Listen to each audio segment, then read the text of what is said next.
Hello everyone, welcome back. This is Danjish and my name is Anita. Today I am here to talk to you about systematic examination focusing on the hip. Here is our little dummy which we will be using for our hip maneuvers when you are doing the hip examination. I'm not going to talk about the systematic examination, which I've already explained in our previous videos, but we are going to focus on the hip and what is expected of you if you are asked to talk about the hip, or if you are asked to do the examination and focus on the hip.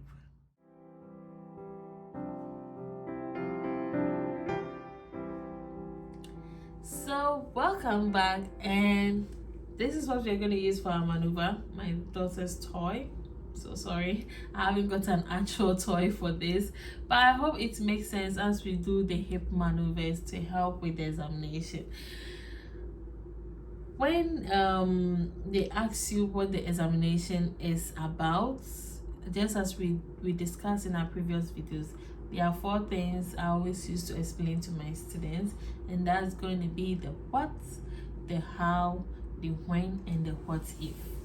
So stay tuned as we dive into these 4 sections to explain what is expected of us when we are asked to talk about the hip examination of the newborn. Yes, so the hip examination of the newborn. What is this examination? I will say it is to identify and refer all babies born with congenital abnormalities of the hip, and this is to reduce morbidity and mortality. When is this examination done? So the examination is done twice, that is first 72 hours of baby's life, and repeated 6 to 8 weeks by the GP. How is this examination done? So this examination requires 2 maneuvers. So we have the Ballos maneuver or the Ballos test and the Ortolani maneuver or the Ortolani test. These 2 maneuvers is going to look out for dislocatable hip and dislocated hip respectively. We will talk more about it, what a dislocatable hip looks like and what a dislocated hip looks like. You are also going to look out for equality of the knee, the digits. You check the equality of the legs and how the if there is any sacral dimple, anything abnormal. So one will say, what if there is a negative result? Yes, if there is a negative screening result, this examination is repeated 6 to 8 weeks by the GP. If there is a positive screening test done, then it will require an ultrasound scan of the hip. I hope this makes sense. Now let's dive into the how and what you are going to do if you are going to do the maneuver for the newborn. Yes, so we have our newborn over here. I hope you can all see. Yeah. Oh yeah, I hope this makes sense. Yeah, this is better. So when you are doing examination of the newborn, considering the hip, I'll have to readjust the camera so that we can all see what is going on. Yes, so we have our newborn here. As you've exposed the lower extremities of your newborn, you will now have to look at the equality of the legs. So you place your hand, you hold the whole leg, the 2 legs of the baby, bring it together and now check for equality. Then you now count each digit. 1 2 3 4 5, 1 2 3 4 5. Yes, I can confirm I have equal number of digits for baby's feet. Then you move on to equality of the knees. Someone will ask, how do you check if the knees are equal? You now have to, assuming this is the knee, I'm going to flex. Look at how I hold the baby to flex the baby. So I place this index finger underneath the baby's knee. This thumb goes to the baby's leg. Then the rest of this hand holds the baby's thighs.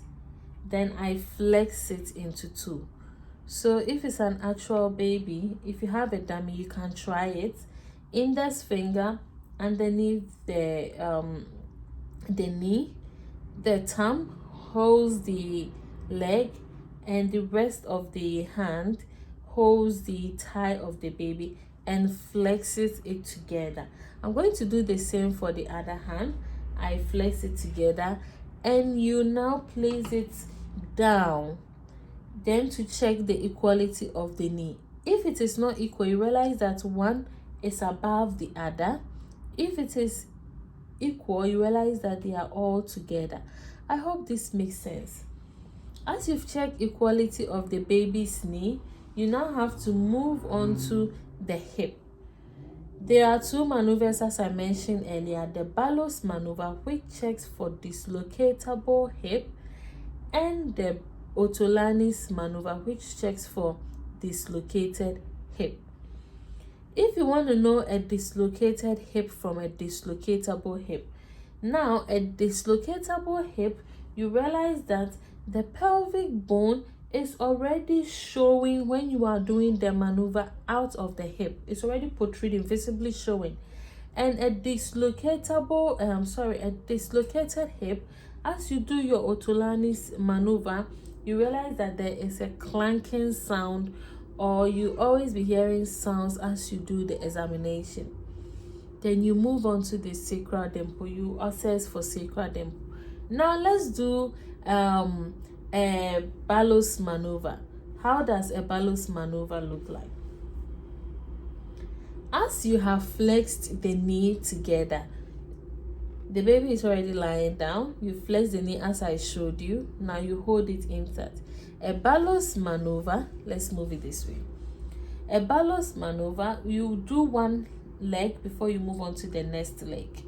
So I'm going to extend this leg towards my right and back again.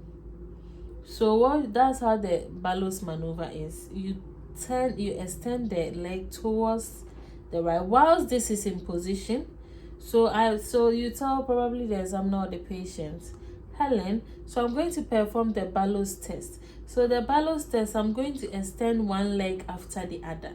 It's not supposed to hurt baby, but it's also to rule out any dislocatable hip.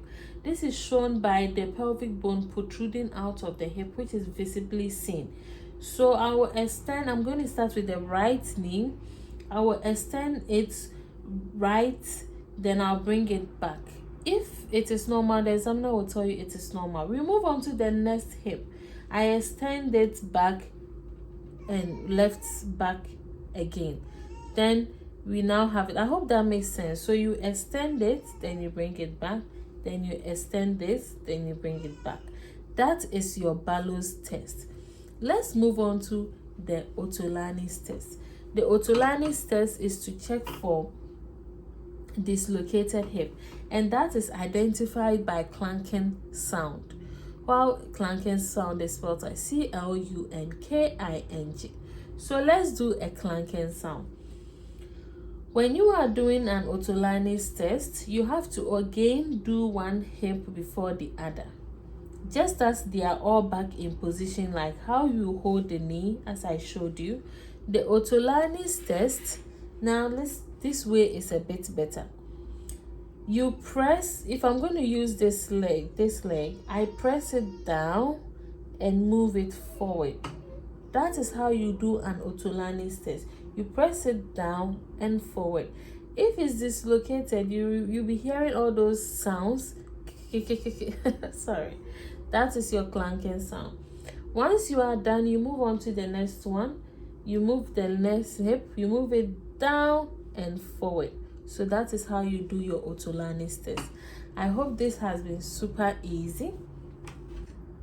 Yes, so welcome back. So we've done our simple maneuvers for the hip. I hope this was super easy and identifiable for everyone. Let me know what you think. I don't have a real dummy. Hopefully someday I might redo the video with a very good dummy, or probably an actual human being. But for the meantime, bear with me, and I hope the verbalization was much more clear and you understood what is expected of you. We've come to the end of the hip examination, and in our next video we will talk about the health promotions, the topics that is expected of you to explain to your mother or to explain to your patient when you are giving them a health promotion for your newborn examination.